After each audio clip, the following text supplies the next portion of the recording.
안녕하세요, 마케터 무즈입니다. 올 1월에 스마트 스토어, 위탁 판매, 소량 알리바바 구매 등 정말 좋은 정보가 유튜브에 많이 올라왔어요.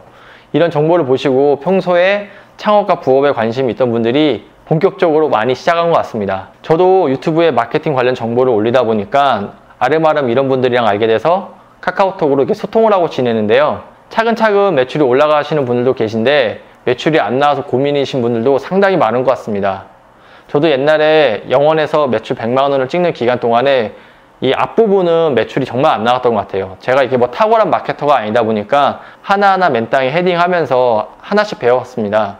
그런데 그 기간이 너무나도 좀 고됐던 거가 매출이 안 나오면은 힘도 빠지고 진짜 에너지도 다 반전이 돼서 아무것도 하고 싶지가 않았어요. 진짜 포기하고 싶었을 때가 한두 번이 아니었던 것 같습니다.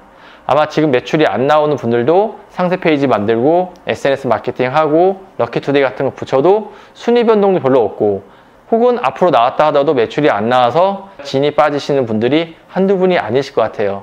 그래서 오늘은 제가 영원에서 일정 부분 한 50만 원, 60만 원 매출이 나오는 그 정말 힘들었던 저한테는 이 데스밸리였던 이 구간을 어떻게 탈출했는지에 대해서 좀 말씀을 드리겠습니다. 저는 이 구간 동안에 이 세 가지만 딱 집중했던 것 같아요. 첫 번째는 뭐냐면 이 앞페이지에 특히 5칸 안에 있는 사업자들의 페이지들을 하루에도 12번은 더 들어가 봤던 것 같습니다. 그런데 그 페이지에서 볼 수 있는 것들은 좀 한정적이에요. 뭐냐면 뭐 어떤 태그를 썼는지, 어떤 키워드를 노렸는지, 상세 페이지는 얼마만큼 길이로 했는지 이런 것들을 좀 중점적으로 봤어요. 그런데 여기에 더 깊이 봤던 건 뭐냐면 정말 후기를 많이 읽었습니다. 후기를 읽는데 어떤 식으로 읽었냐면 A4 용지를 절반 나눈 다음에 이쪽에는 장점에 대해서 어떤 이야기들을 하는지를 썼어요. 그리고 이쪽은 이 평점을 역으로 봐서 마이너스 점수, 그러니까 평점을 역으로 둬서 1점 단위 있잖아요. 1점 단위, 2점 단위에서 이 사람들이 어떤 평점을 받고 있는지 이 안 좋은 점을 차례로 리스팅을 했습니다. 그래서 이 두 가지를 비교해 놓고 장점은 장점대로 커버를 하고 단점을 어떻게 내 제품으로 공략할 수 있는지를 정말 머리를 많이 싸맸던 것 같아요. 그러니까 마케팅이 제일 중요한 건 제품이긴 하지만 또 어떻게 포장하느냐도 중요하거든요.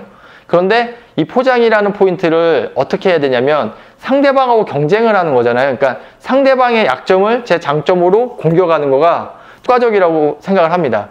이건 이제 경영학에서는 이제 스와트 분석에서 나오는 포인트이긴 한데 저는 그래서 제 장점을 가지고 이들의 약점을 어떻게 공략할 건지를 연구를 많이 하고 고민을 했던 것 같아요. 그러면서 상세 페이지를 점점 바꿨고 이제 그 앞에 공지사항이나 홍보 문구들을 계속 바꿨었습니다. 그래서 첫 번째로 상대방의 페이지, 그 안에서 5점짜리 점수와 1점짜리 점수를 같이 다 분석을 했다는 거. 이 포인트를 하나 일단 집중을 했었고요. 두 번째는 뭐냐면 브랜딩을 하기 위해서 정말 노력을 많이 했습니다. 이 제로 투 밀리언, 영원부터 100만 원 달출했던 이 1기 제품 같은 경우에도 제품을 가져다가 리브랜딩을 한 거예요. 원래 존재했던 제품이었고 여기에 저희들만의 브랜드를 바꿔 넣었습니다. 처음부터 이렇게 생각을 했었어요. 왜 그랬냐면 결과적으로 위탁 판매를 하거나 어디서 물건을 떼오시는 분들도 이 부분은 좀 유념하셨으면 좋은 게 뭐냐면 결과적으로 남한테 물건을 가져온다는 거는 이 사람이 이 사업의 전체적인 주도권을 갖게 된다는 뜻입니다.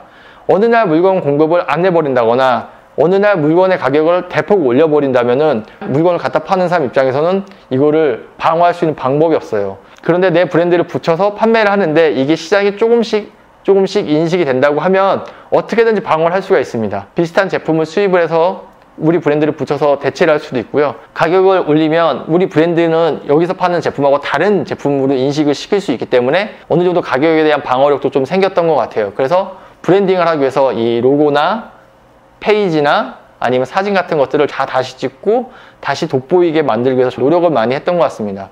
그래서 이 브랜딩이라는 거가 어렵다고 하면 정말 어려운데 지금 시작하시는 분들은 진짜 스티커를 하나 붙인다거나 아니면 상세 페이지를 다시 만든다거나 사진을 내가 내 돈을 들여서 찍는다거나 이러한 활동만으로도 어느 정도 브랜딩을 하실 수가 있어요. 물론 이 안에다가 어떤 스토리를 담느냐도 정말 중요하지만 1차적인 시도는 이렇게 하시는 거가 좋을 것 같습니다.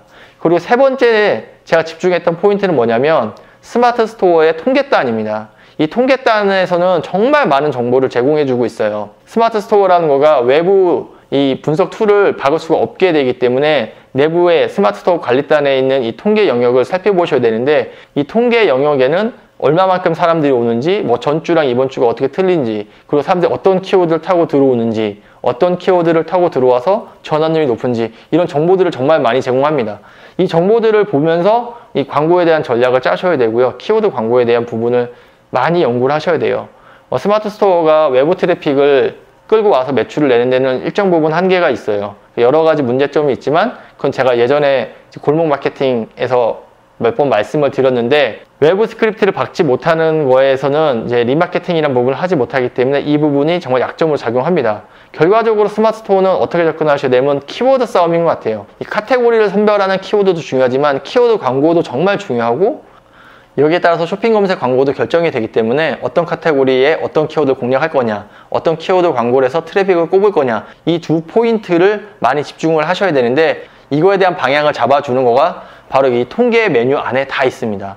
이 부분에 대해서는 노하우를 오늘 이 자리에서 다 말씀을 드릴 수는 없지만 하나하나 많이 연구하시고 보셔야 돼요. 어디 가서 어뷰징에 대한 정보를 얻으시는 것보다 이 통계 안에서 정보를 얻으시는 거 정말 중요합니다.